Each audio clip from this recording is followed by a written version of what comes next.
미국이 발칵 뒤집혔습니다. 보잉이 70년간 지켜온 조기 경보기 독점이 단 하루 만에 무너졌기 때문입니다. 한국방위사업청의 발표는 충격 그 자체였죠.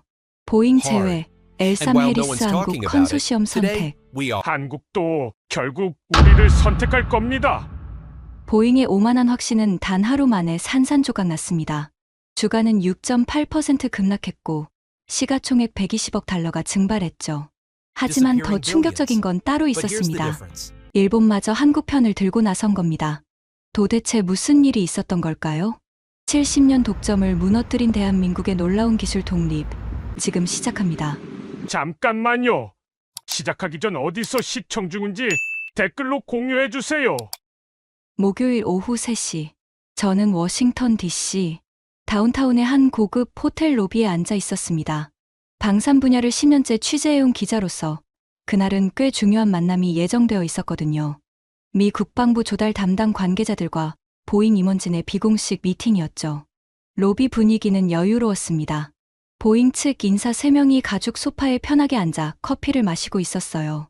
국방부 관계자 2명도 웃으며 이야기를 나누고 있었고요. 왜 그렇게 여유로웠을까요? 간단합니다. 70년간 지켜온 독점 계약이었으니까요. 조기 경보기. 하늘 위의 사령부라 불리는 이 항공기는 보잉이 70년 넘게 만들어온 분야였습니다. 미국은 물론이고 한국, 일본, 터키까지. 보잉 E3 센트리와 E737 시리즈가 세계 조기 경보기 시장의 85%를 장악하고 있었죠. 그런데 바로 그 순간이었습니다. 제 휴대폰이 갑자기 진동하기 시작했어요. 연합뉴스 속보 알림이었습니다. 화면을 본 순간 제 심장이 쿵 내려앉았습니다. 한국방위사업청, 차세대 조기경보기 사업자 선정 보잉 제외, 엘삼 해리스 한국 컨소시엄 선택. 손가락이 떨렸습니다. 다시 읽었어요. 분명히 보잉 제외라고 쓰여 있었습니다. 저는 즉시 주변을 둘러봤습니다. 다른 기자들도 동시에 휴대폰을 들여다보고 있었어요. 그들의 표정도 저와 같았습니다. 그때였습니다. 보잉 임원 중 한 명이 휴대폰을 확인하더니 갑자기 벌떡 일어났어요. 그의 얼굴이 순식간에 창백해졌습니다. 손에 들고 있던 커피잔이 흔들렸고요. 옆에 앉아있던 동료가 뭔가 물었지만 그는 대답하지 못했습니다. 로비 전체가 얼어붙었습니다. 국방부 관계자 한 명이 바로 전화를 걸기 시작했어요. 목소리는 낮았지만 다급함이 느껴졌습니다. 다른 한 명은 급히 노트북을 열어 뭔가를 확인하고 있었고요. 보잉 측 수석 부사장으로 보이는 남성이 곧바로 일어나 로비 구석으로 걸어갔습니다. 그의 등이 굳어 있었어요. 전화 통화를 시작했지만 목소리가 떨리는 게 여기까지 들렸습니다. 저는 그 광경을 지켜보며 숨을 죽였습니다. 70년 독점. 그 견고한 성벽이 무너지는 순간이었습니다. 하지만 진짜 충격은 그 다음이었어요. 저는 그날로부터 사흘 후 보잉이 무너진 진짜 이유를 찾아 시애틀로 향했습니다. 시애틀. 보잉의 심장부입니다. 저는 보잉 본사 건물 앞에 서 있었어요. 거대한 유리 건물이 하늘을 찌를 듯 솟아 있었습니다. 이곳에서 70년간 세계 방산 시장의 판도가 결정되어 왔죠. 사실 저는 한국 발표가 나기 사흘 전에도 이곳에 있었습니다. 그때 저는 보잉의 방산 부문 부사장 존 밀러를 인터뷰할 기회가 있었거든요. 35년 경력의 베테랑이었습니다. E3 센트리 개발에도 참여했고 E737 피스아이 프로젝트도 그가 주도했던 사람이었어요. 회의실 분위기는 자신감으로 가득했습니다. 밀러 부사장이 말했습니다. 한국 조기 경보기 사업이요? 글쎄요. 경쟁이라고 하기엔 너무 명확하지 않나요? 우리는 18년 전 한국에 E737 피스아이 4대를 납품했습니다. 55억 달러 규모였죠.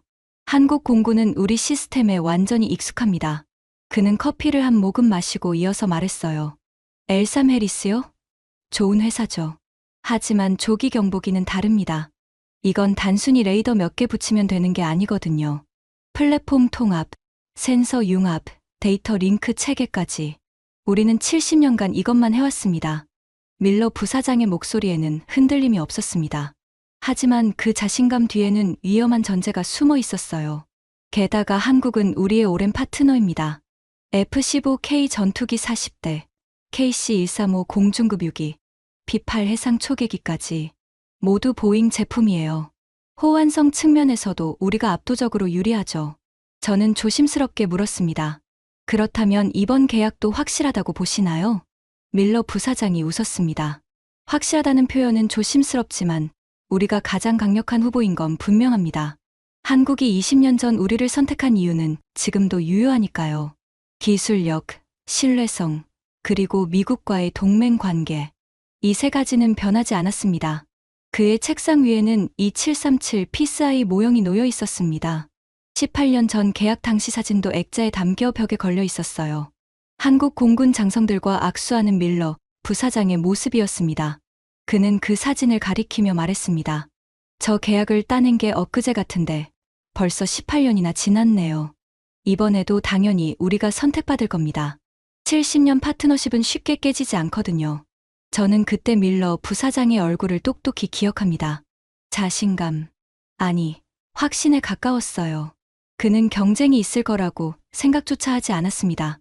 70년간 쌓아온 독점 체제가 너무나 견고했으니까요. 하지만 사흘 후, 그 확신은 산산조각 났습니다. 저는 다시 시애틀에 왔습니다. 한국 발표 다음 날이었어요. 밀러 부사장에게 연락을 시도했지만 받지 않았습니다. 보잉 본사 로비에서 기다렸지만 그는 나타나지 않았어요. 대신 저는 보잉의 다른 관계자를 만날 수 있었습니다. 익명을 요구한 한 중간 관리자였어요. 그는 회사 밖 커피숍에서 저를 만났습니다. 얼굴에 지친 기색이 역력했습니다. 어제 회사가 발칵 뒤집혔습니다. 그가 조용히 말했어요. 경영진은 바로 긴급 회의를 열었고요. 한국 발표를 예상하지 못했다는 게 문제였습니다. 아니, 예상은커녕 경쟁이 있을 거라고 생각조차 하지 않았죠. 저는 물었습니다. 왜 탈락했다고 보십니까? 가격 문제였나요? 그가 즉시 고개를 저었습니다. 가격이 아닙니다. 신뢰였어요. 신뢰. 그 단어를 듣는 순간 제 머릿속에 퍼즐 조각들이 맞춰지기 시작했습니다. 보잉은 지난 5년간 너무 많은 실수를 했습니다. 그가 커피잔을 내려놓으며 말했어요. 일본의 F-15 부품을 제때 공급하지 못했습니다. 3년이나 지연됐죠. 미 공군이 발주한 KC-46 공중급유기도 납기를 2년 넘게 어겼고요. 하지만 원가는 계속 올라갔습니다. 저는 수첩을 꺼내 메모하기 시작했습니다. 키시스 프로젝트를 아십니까? 그가 물었습니다. 미 해군의 차세대 감시 시스템이었어요. 보잉이 맡았죠. 예산은 15억 달러였습니다. 하지만 결과는요? 22억 달러로 불어났어요. 원가 초과가 무려 47%였습니다. 그것도 일정은 3년이나 늦어졌고요. 그의 목소리가 낮아졌습니다. 한국도 마찬가지였습니다.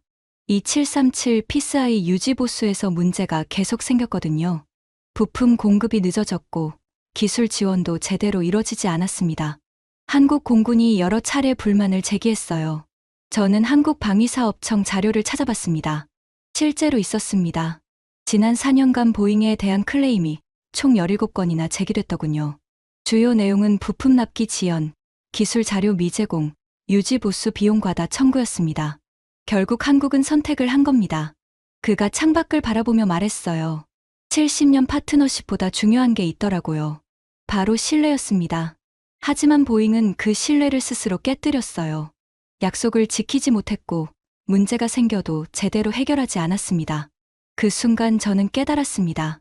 한국이 보잉을 버린 게 아니라 보잉이 먼저 한국을 잃었다는 것을요. 하지만 진짜 놀라운 건 따로 있습니다. 그가 다시 저를 바라봤어요. 한국은 단순히 보잉을 제외한 게 아닙니다. 완전히 새로운 길을 선택했어요.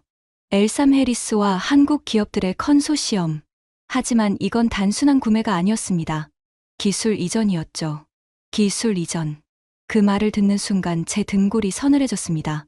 한국이 얼마나 큰 결정을 내렸는지 실감이 났거든요. 한국은 더 이상 구매국으로 남고 싶지 않았던 겁니다. 그가 마지막으로 말했습니다. 하지만 70년 독점은 그렇게 끝났어요. 저는 시애틀 거리를 걸으며 생각했습니다. 보잉은 자신들이 너무 크고, 너무 강하고, 너무 오래됐다고 믿었습니다. 하지만 그 믿음이 오만이 됐고, 오만이 실수를 낳았으며, 결국 신뢰를 잃었죠. 그런데 정작 더 놀라운 이야기는 이제부터였습니다. 한국이 선택한 새로운 길. 그 길의 끝에는 무엇이 기다리고 있었을까요? 하지만 답은 예상과 달랐습니다. 서울에 있었죠. 서울. 저는 용산에 있는 방위사업청 본청 건물 앞에 섰습니다. 한국 발표가 나온 지 일주일이 지난 시점이었어요. 보잉이 무너진 이유는 알았습니다. 하지만 한국이 진짜로 원한 게 뭔지는 아직 명확하지 않았죠. 방위사업청 국제협력과 김민중 과장을 만났습니다. 15년 경력의 베테랑이었어요. 2737 피스아이 도입 당시에도 실무를 담당했던 사람이었습니다. 그는 곧바로 회의실에서 저를 맞았습니다. 기자님, 많은 분들이 오해하시더라고요. 김 과장이 즉시 말문을 열었습니다. 보잉을 탈락시킨 게 단순히 화가 나서라고요. 하지만 아닙니다. 우리는 철저하게 계산했어요. 앞으로 30년을 내다봤습니다. 그가 바로 태블릿을 꺼내 자료를 보여줬어요. 조기 경보기는 국가 안보의 핵심입니다. 북한 미사일을 탐지하고 공중작전을 지휘하고 전장 상황을 실시간으로 파악하죠. 하지만 이런 시스템을 영원히 외국에 의존할 순 없었습니다. 저는 메모를 하며 물었습니다. 그래서 엘삼 해리스를 선택하신 건가요? 정확히는 엘삼 해리스와 우리 기업들의 컨소시엄입니다. 김 과장이 강조했어요. 한화시스템, LI진엑스원, 대한항공. 이 세 기업이 핵심이에요. 엘삼 해리스는 플랫폼 통합과 초기 기술 이전을 맡습니다. 하지만 레이더, 센서, 항공전자 장비는 우리가 직접 만듭니다. 그의 목소리에 확신이 담겨 있었습니다. 1단계 목표는 국산화율 40%입니다. 2단계에서 60%, 하지만 최종적으로는 80%까지 끌어올릴 겁니다. 2년 후 첫 시제기가 나오고 5년 후에는 완전 가동에 들어갑니다. 숫자를 들으니 실감이 났습니다. 보잉은 우리에게 절대 기술을 넘겨주지 않았어요. 김 과장이 창밖을 바라보며 말했습니다. 피스아이를 도입할 때도 마찬가지였습니다. 블랙박스였죠. 고장나면 미국 기술자를 불러야 했고 부품도 전부 미국에서 사야 했어요. 하지만 우리는 20년간 그렇게 의존했습니다. 그가 다시 저를 바라봤어요. 이번엔 달라요. 엘삼 해리스는 핵심 기술을 이전하기로 합의했습니다. 능동 이상 배열 레이더 설계, 데이터 링크 알고리즘, 센서 융합 체계까지 우리가 직접 배우고 개발합니다. 그 순간 저는 한국의 전략이 보였습니다. 단순히 새 비행기를 사는 게 아니었어요. 하지만 70년간 미국이 독점해온 기술을 스스로 확보하려는 거였습니다. 성남에 가보시는 게 좋겠네요. 김 과장이 즉시 제안했습니다. 한화시스템 연구소가 있습니다. 거기서 AESA 레이더를 개발하고 있어요. 박준혁 박사님을 만나보세요. 이 프로젝트의 핵심 인물입니다. 사흘 후, 저는 경기도 성남에 있었습니다. 한화시스템 판교 연구소. 7층짜리 건물 안에서는 300명이 넘는 엔지니어들이 일하고 있었습니다. 복도를 걸으며 연구실 유리창 너머로 보이는 광경이 인상적이었어요. 거대한 레이더 패널 앞에서 젊은 엔지니어들이 노트북을 들여다보고 있었습니다. 박준혁 박사를 만났습니다. 42세. AESA 레이더 분야에서 15년간 연구해온 전문가였어요. 그는 바로 연구실로 저를 안내했습니다. 이게 능동 이상 배열 레이더의 핵심 모듈입니다. 박 박사가 즉시 책상 위의 장비를 가리켰어요. 작아 보이지만 이 안에 송수신 소자가 1200개 들어갑니다. 각각이 독립적으로 작동하면서 표적을 추적하죠. 하지만 조기 경보기에는 이런 모듈이 수십 개 필요합니다. 그의 설명은 열정적이었습니다. 5년 전만 해도 불가능하다고 생각했어요. 박 박사가 솔직하게 말했습니다. AESA 레이더는 미국, 이스라엘 정도만 만들 수 있는 기술이었거든요. 하지만 우리 팀은 해냈습니다. 3년 전에 첫 시제품이 나왔고 지난해에는 F-15K 전투기 업그레이드용 레이더를 성공적으로 개발했어요. 그가 즉시 모니터를 켰습니다. 화면에는 복잡한 신호 패턴들이 실시간으로 움직이고 있었어요. 이제 조기 경보기용 레이더를 만듭니다. 탐지 거리는 500km 이상이에요. 동시에 200개 이상의 표적을 추적할 수 있고요. 하지만 성능은 보잉의 시스템과 동등하거나 그 이상입니다. 박 박사의 목소리에 자부심이 묻어났습니다. 엘삼 해리스가 우리를 선택한 이유도 바로 이겁니다. 우리가 이미 기술을 갖고 있었으니까요. 그들은 플랫폼 통합만 도와주면 돼요. 하지만 나머지는 우리가 합니다. 저는 물었습니다.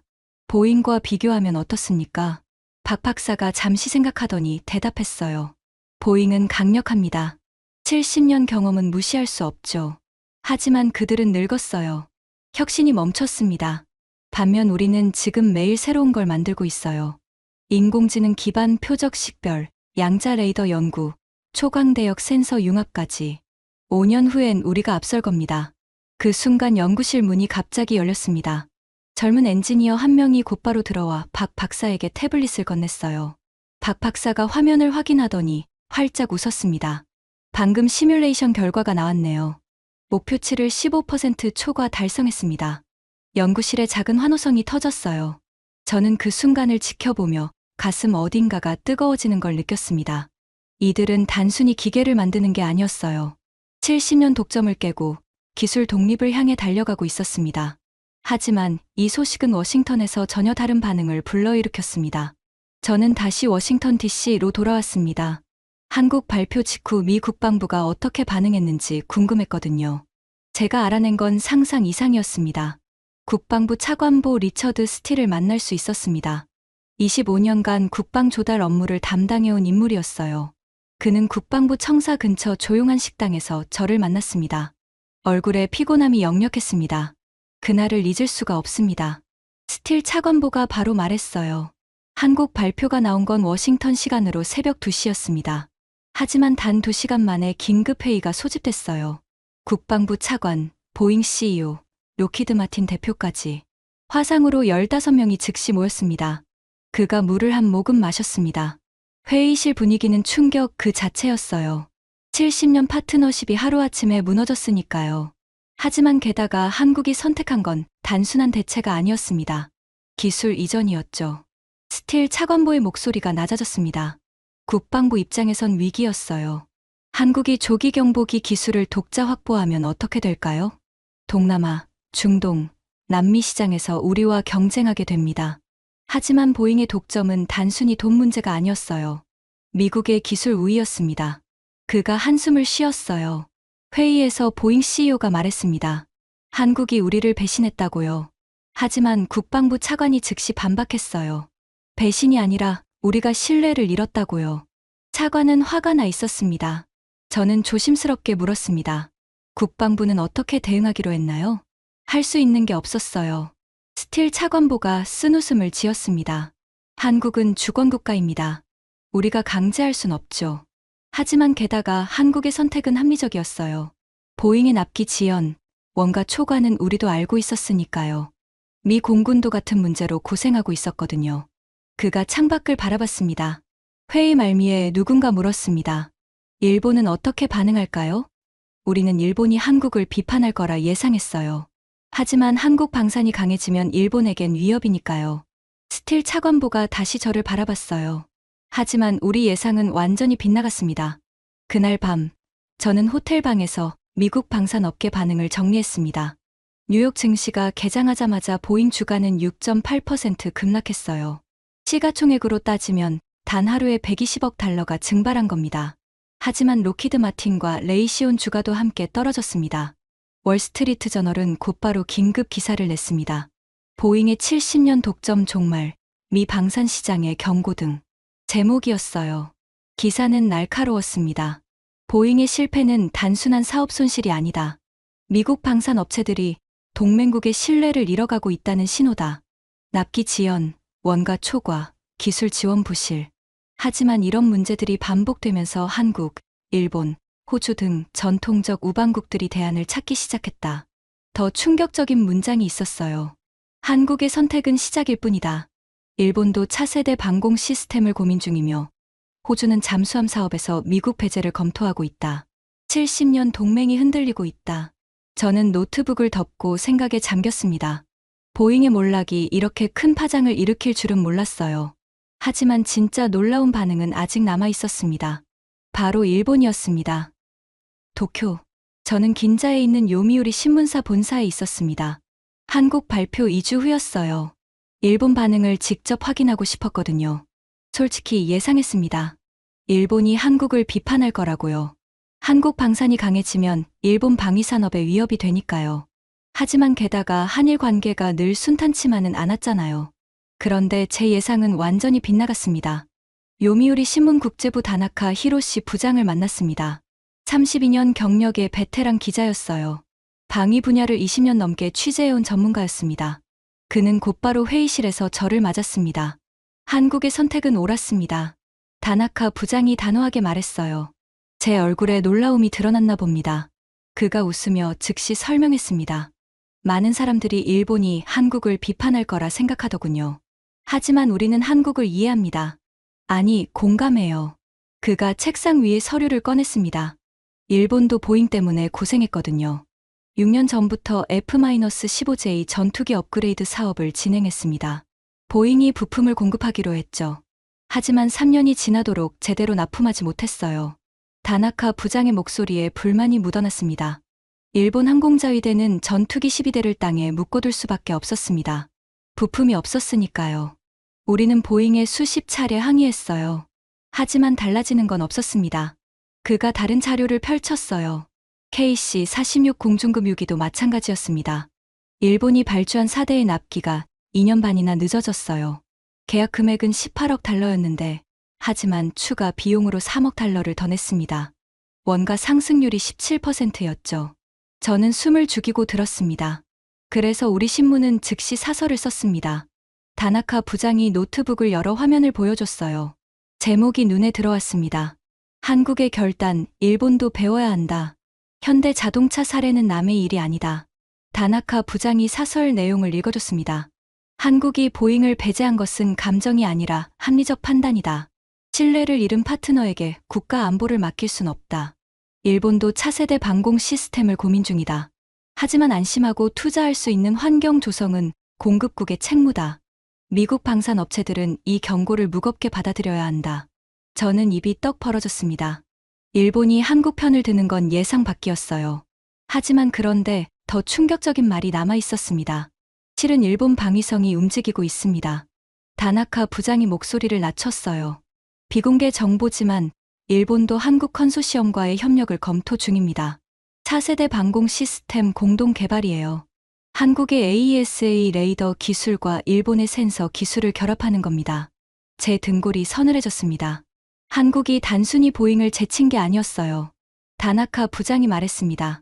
아예 새로운 시장의 주도권을 잡아가고 있었던 겁니다. 일본마저 한국과 손잡으려 하니까요. 저는 도쿄를 떠나 런던으로 향했습니다. 유럽의 반응도 궁금했거든요. 제인스 디펜스, 세계 최고 권위의 방산 전문 매체입니다. 그곳의 수석 애널리스트 데이비드 윌슨을 만났어요. 한국의 선택은 방산 시장의 판도를 바꿀 겁니다. 윌슨 애널리스트가 단언했습니다. 70년간 미국이 독점해온 조기 경보기 시장이 열린 거예요. 하지만 한국이 기술을 확보하면 동남아와 중동 시장에서 새로운 경쟁이 시작됩니다. 그가 즉시 차트를 보여줬어요. 이미 움직임이 있습니다. 인도네시아, 필리핀, 태국. 이 세 나라가 한국에 조기 경보기 도입 문의를 했어요. 하지만 사우디와 UAE도 관심을 보이고 있고요. 윌슨 애널리스트가 강조했습니다. 가격이 문제가 아닙니다. 신뢰예요. 보잉은 약속을 지키지 못했습니다. 하지만 한국은 그 빈자리를 파고들었고요. 이건 단순한 사업 기회가 아닙니다. 새로운 시장 질서의 시작입니다. 저는 런던 거리를 걸으며 깨달았습니다. 한국이 이룬 건 단순히 보잉을 이긴 게 아니었어요. 70년 독점 체제를 무너뜨리고 기술 독립의 길을 열었으며, 하지만 나아가 새로운 시장을 창출하고 있었습니다. 그런데 이야기는 여기서 끝나지 않았습니다. 진짜 변화는 이제부터였습니다. 텍사스 멜번. 저는 엘사 메리스 본사 공장 앞에 섰습니다. 한국 발표 한 달 후였어요. 드넓은 부지에 거대한 공장 건물들이 늘어서 있었습니다. 이곳에서 한국과 엘삼 해리스의 협력이 시작되고 있었죠. 공장 내부로 들어갔습니다. 경납고만 한 조립 라인이 펼쳐졌어요. 천장에 매달린 크레인이 항공기 동체를 옮기고 있었습니다. 하지만 엔지니어들이 노트북을 들고 분주히 움직였고요. 엘삼 해리스 CEO 크리스토퍼 쿠바시크를 만났습니다. 57세. 로키드 마틴에서 25년간 일하다가 3년 전 엘삼 해리스로 옮긴 인물이었어요. 그는 회의실이 아니라 바로 공장 안에서 저를 맞았습니다. 여기 보이시죠? 쿠바시크 CEO가 즉시 창문을 가리켰어요. 저기서 한국 엔지니어 30명이 일하고 있습니다. 한화 시스템 15명, LI 지넥스원 10명, 대한항공 5명이에요. 3개월 전 텍사스에 도착했죠. 하지만 2년간 여기서 함께 일합니다. 그의 목소리에는 확신이 담겨 있었습니다. 사람들이 물어요. 왜 한국을 선택했냐고요. 쿠바시크 CEO가 저를 바라봤습니다. 답은 간단합니다. 역량과 속도예요. 한국은 이미 AESA 레이더를 만들 수 있었어요. 전투기용 항전 장비도 개발하고 있었고요. 하지만 우리가 할 일은 그걸 조기 경보기 플랫폼에 통합하는 겁니다. 그가 즉시 태블릿을 꺼내 일정표를 보여줬어요. 2년 후 가을, 첫 시제기가 나옵니다. 초도 비행은 그해 겨울입니다. 그 다음 1년간 테스트하고 4년 후 양산에 들어갑니다. 하지만 5년 후면 한국 공군의 첫 기체가 인도돼요. 구체적인 숫자였습니다. 보잉과 뭐가 다르냐고요? 후바시크 CEO가 웃었습니다. 우리는 약속을 지킵니다. 납기를 어기지 않아요. 한국의 기술을 이전하고 투명하게 협력합니다. 하지만 그게 전부예요. 어렵지 않죠? 그가 공장 안쪽을 가리켰습니다. 저쪽에서 지금 레이더 통합 작업이 진행 중입니다. 한국 엔지니어들이 직접 손으로 만지고 배우고 있어요. 블랙박스는 없습니다. 하지만 모든 기술 자료를 공유합니다. 저는 곧바로 그쪽으로 걸어갔습니다. 작업대 앞에서 한국 엔지니어 한 명이 미국 동료와 뭔가를 논의하고 있었어요. 영어가 섞인 기술 용어들이 들렸습니다. 하지만 모니터에는 복잡한 회로도가 떠 있었고요. 신기하죠? 후바시크 CEO가 옆에서 말했습니다. 70년간 미국이 독점하던 기술을 지금 한국이 배우고 있어요. 5년 후면 한국이 독자적으로 만들 겁니다. 하지만 10년 후엔 우리보다 앞설 수도 있고요. 그가 진지하게 덧붙였어요. 하지만 괜찮습니다. 경쟁은 혁신을 낳으니까요. 보잉은 독점 때문에 안주했어요. 하지만 우리는 그 실수를 반복하지 않을 겁니다. 저는 텍사스를 떠나며 생각했습니다. 70년 독점의 시대가 끝나고 협력의 시대가 시작됐다는 거요. 다시 한국. 저는 성남 한화시스템 연구소로 돌아왔습니다. 한국 발표 3개월 후였어요. 박준혁 박사를 다시 만났습니다. 좋은 소식이 있습니다. 박 박사가 활짝 웃으며 즉시 말했어요. 1단계 레이더 개발이 목표보다 2개월 앞당겨졌어요. 성능도 예상을 12% 초과했고요. 하지만 텍사스 팀에서 극찬했습니다. 그가 연구실로 저를 안내했습니다. 책상 위에는 새로운 서류들이 쌓여 있었어요. 박 박사가 그중 하나를 꺼냈습니다. 이게 더 놀라운 소식입니다. 그의 목소리에 흥분이 묻어났어요. 동남아 3개국에서 협력 문의가 왔어요. 인도네시아, 필리핀, 태국입니다. 조기 경보기 도입을 고민 중인데, 하지만 한국 기술에 관심을 보이더라고요. 저는 눈을 크게 떴습니다. 중동도 마찬가지예요. 박 박사가 즉시 다른 서류를 펼쳤습니다. 사우디와 UAE에서 기술 이전 요청이 들어왔습니다. 그들도 자체 방산 능력을 키우고 싶어 해요. 보잉은 절대 기술을 안 넘겨줬거든요. 하지만 우린 다릅니다. 그가 창밖을 바라봤어요. 5년 전만 해도 상상도 못했어요. 우리가 기술을 수출하게 될 줄은요. 구매국에서 기술 보유국이 되고, 하지만 이제는 수출국으로 가고 있습니다. 박 박사의 목소리가 떨렸습니다. 어제 방위사업청에서 회의가 있었어요. 일본 방위성 관계자들이 왔더라고요. 차세대 방공 시스템 공동 개발을 논의했습니다. 하지만 한국 레이더와 일본 센서를 결합하는 거예요. 제 가슴이 두근거렸습니다. 70년 독점이 무너진 자리에 새로운 생태계가 만들어지고 있어요. 박 박사가 저를 바라봤습니다. 보잉은 혼자 모든 걸 독점하려 했습니다. 하지만 우리는 협력합니다. 기술을 나누고 함께 성장해요. 그게 미래입니다. 저는 서울 용산 방위사업청을 다시 찾았습니다. 김민중 과장이 반갑게 맞았어요. 기자님, 들으셨나요? 김 과장이 즉시 말했습니다. 1단계 국산화율 목표를 달성했어요. 40%요. 예정보다 6개월 빨랐습니다. 하지만 한화와 LIG가 정말 잘해줬어요. 그가 자랑스러운 표정으로 덧붙였습니다. 첫 비행이 목표지만 이 속도면 6개월 앞당길 수도 있어요. 하지만 엘사 메리스도 깜짝 놀랐다고 하더라고요. 저는 물었습니다. 보잉은 어떻게 됐나요? 김 과장의 표정이 복잡해졌습니다. 어렵게 됐죠. 주가가 한국 발표 이후 15% 떨어졌어요. 일본 F-15 사업도 잃었고, 호주 방공 시스템 입찰에서도 탈락했습니다. 하지만 구조조정에 들어갔다고 들었어요. 그가 한숨을 쉬었어요.